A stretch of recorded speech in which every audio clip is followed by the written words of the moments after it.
Hello everyone, welcome to my channel Chet's Info Source. I am Chetana S. Today in this video we will study about the post-Mauryan period, which is dated between 200 to 300 through 200 BC to 300 AD. So the background for the post-Mauryan period is there was various clashes happening and rise and fall of many smaller kingdoms, and small dynasties like Shungas, Satavahanas, Kanvas started ruling in eastern India, central and Deccan India. There is also foreign invasions like foreigners like Indo-Greeks, Parthians, Sakas, Parthians, Kushanas also ruled in northwestern India. So we'll see through all this.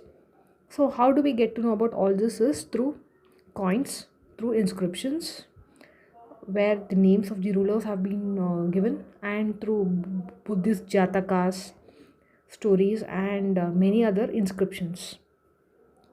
So let's see the first Shungas. Shungas 187 BC to 78 BC. They had capital at Pataliputra. And Pushyamitra Shunga, he defeated the last Mauryan king, and he defended the country in the Gangetic region, and he also erected the Barhut Stupa. After Pushyamitra, it is Agni-Mitra, his son, ruled, and during his time, Kalidasas, Malavikagni Mitra. It's a play. It's a love story of the king Agnimitra and the handmaiden Malvika. So Agnimitra and Malvika. It's a love story. Also, he performed Ashwamedha Yaga. It's a sacrifice or the revival of the Brahminical order. He also patronized Patanjali and Manu scholars. So it was after Agnimitra, it is Vasumitra.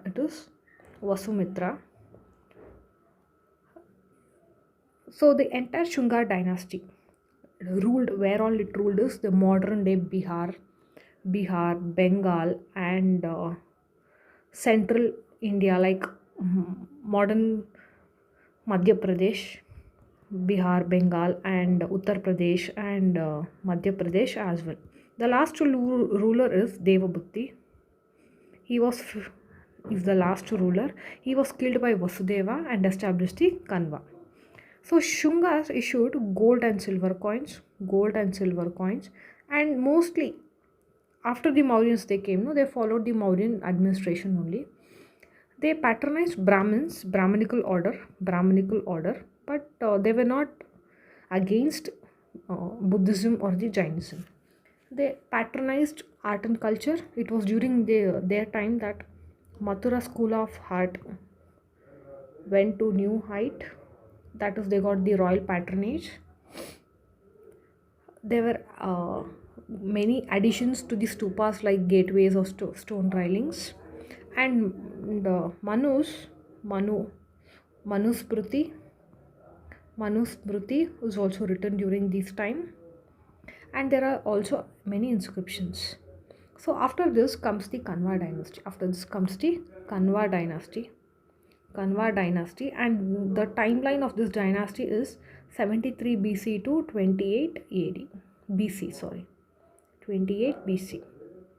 So Vasudeva was the first king or the founder of this. He killed the last king Devabhuti of the Shunga, and their capital was Pataliputra, and after this comes the Chedi dynasty. Kanvas not much is there, since they rule for shorter period of time. Next comes the Chedi dynasty, and they ruled or founded the Kalinga, major important one, Kalinga. Next comes the Satavahanas. This is related to northern India. In the southern India, you can see Satavahanas. They are also called as Andhras in the Puranas. So Simuka is the founder of this dynasty. Satavahanas. They started ruling from the northwestern region of the Deccan, basically southern. Pratisthana was their capital. Pratisthana was their capital, and we get information about them from the Nanagat inscription, Nasik inscription, and Atigumpa inscription from the Karavalas also. The major or the important ruler is Gautami Putra Satakarni. He defeated the Sakas, Greeks, Parthians. After this, Rudradaman took advantage of the weak successors and he defeated the Satakarnis. So the administration is Amatyas and Mahamatras were there. Amatyas and Mahamatras were the district officers, and district was called as Ahara. King donated in favor of the Brahmins, and Gaulmika administered the rural areas.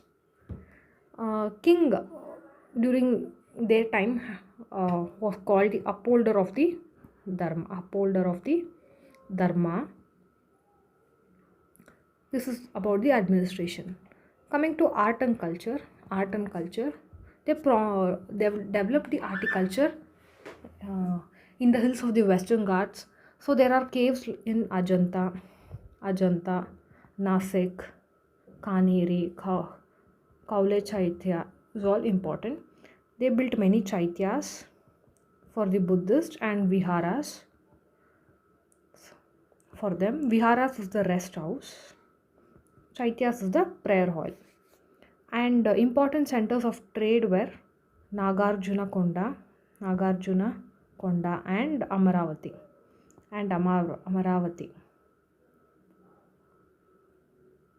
So Buddha's life is depicted in caves. Buddha Jataka is written, and Satavahanas also issued economy. Let's say economy. Satavahanas also issued coins called Karshpanas. They used metals like silver, gold, copper, lead. Also, they were the first native rulers where the portraits of the rulers were written. It is said that Gautami Putra was the patron of the hut, and he himself played the veena. So, in one of his coins, he had the picture of the veena playing. Coming to next one, agriculture was practiced, cotton production was there, and iron ores was also used. So, as I said, the Satavahanas revived Brahmanism, and there mainly it was matrilineal. So that is why you can see Gautami Putra.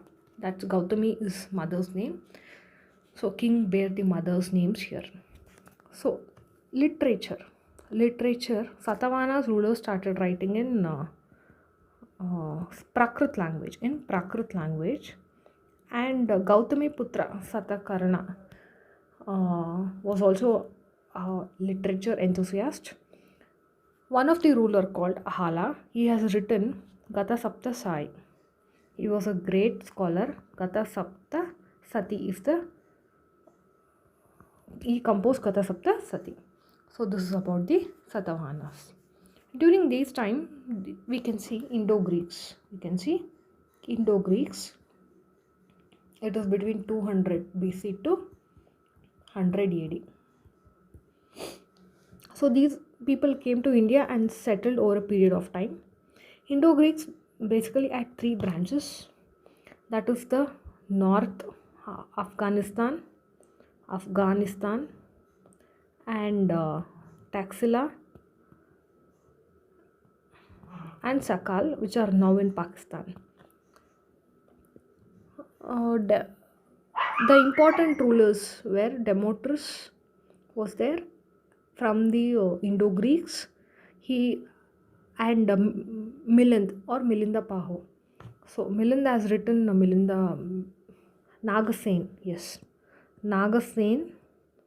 He wrote Milind Panho in Sanskrit. Milind Panho in Sanskrit. So important rulers were Heliodorus,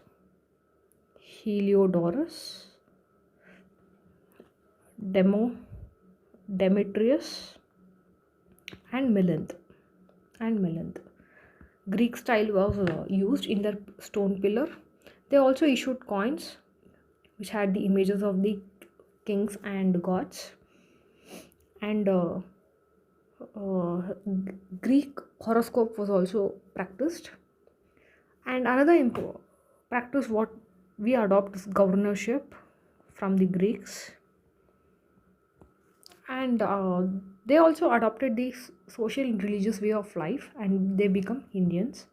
The growth of metallurgy, medicine, astronomy, and also was practiced from the Indo-Greeks. They also practiced both the in Buddhism and the Hinduism. The Greek techniques were used. Indo-Greek, it is called Greco-Buddhist art, or you can call the Gandhara School of Art.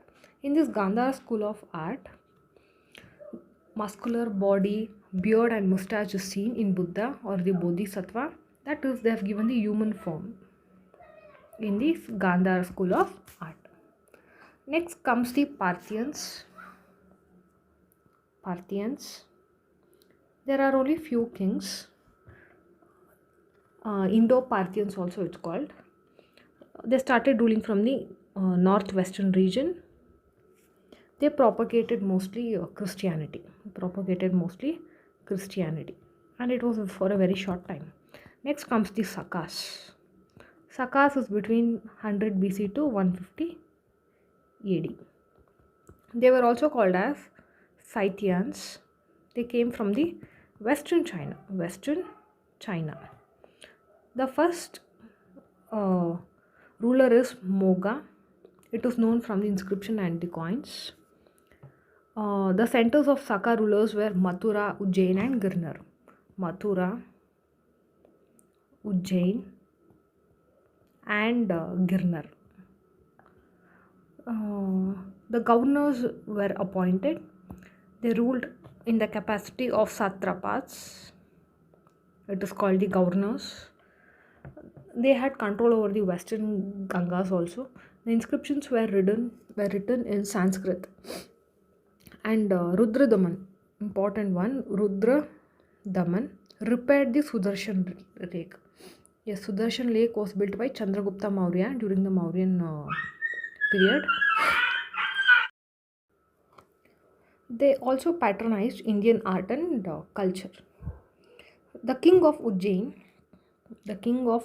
defeated the Sakas and he got the title Vikramaditya, and he started the Vikramaditya era in 58 CE. Next comes the Kushanas. They also came from the China. They ruled from the northwest India. Peshawar was the capital, and important ruler is Kanishka. He patronized the Mahayana Buddhism, and the fourth Buddhist council was presided by him. Ashwagosha was his vice president. Ashwagosha also wrote the biography of Buddha called as Buddha Charita. And there is also another person called Nagarjuna. He was also during the Kushana's time, and he patronized the Madhyamika school of philosophy of the Mahayana Buddhism. Basically, he patronized the Mahayana Buddhism. So he started the Saka era. So Saka era was founded by the Kanishka. They also issued gold coins.